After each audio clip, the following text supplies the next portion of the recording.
Nagtinola tayo ng native na manok. Ang manok na ito ay galing pa ng China. So, ayan, kumukulo na siya. Lalagyan na natin ang ating papaya. Papaya from Philippines.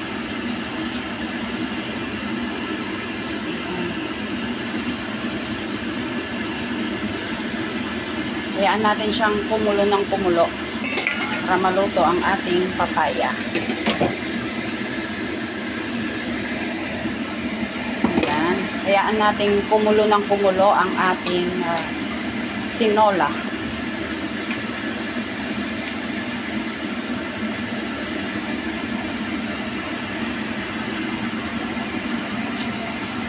Ang sarap. Ang linamnam ng sabaw.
Nilagyan ko ng secret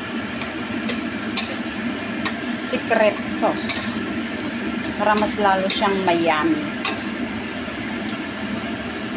Medyo malalaki yung slice ko ng papaya kaya medyo matagal siyang lutuin.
Ayan mga best friend, parang mukhang malambot na yung ating papaya.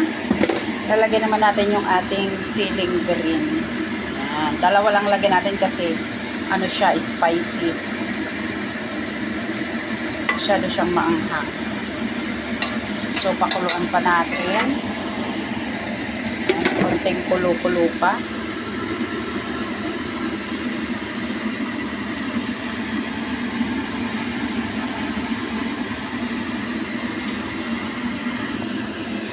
Yan, malambot na ang ating papaya. Ilalagay naman na natin ang ating dahon ng malunggay. Yan, ang ating dahon ng malunggay ay galing pa ng Philippines.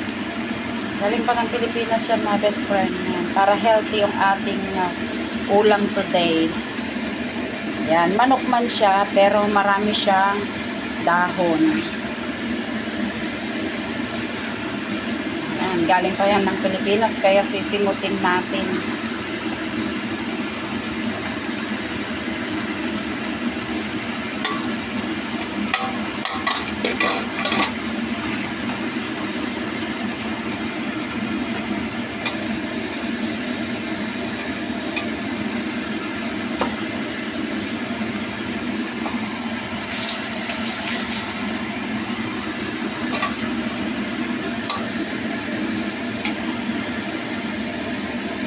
malakas yung ating apoy para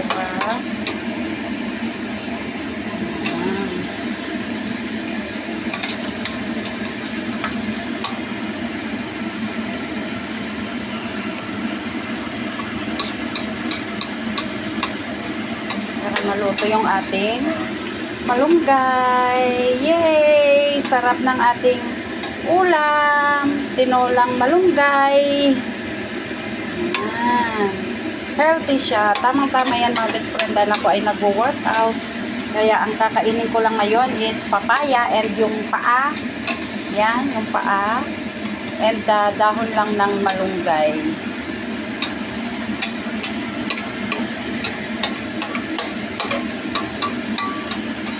So, yan na. Luto na ang ating tinolang malunggay. Sarap. So, yun lang. Thank you for watching, guys. I love you all. God bless. Bye!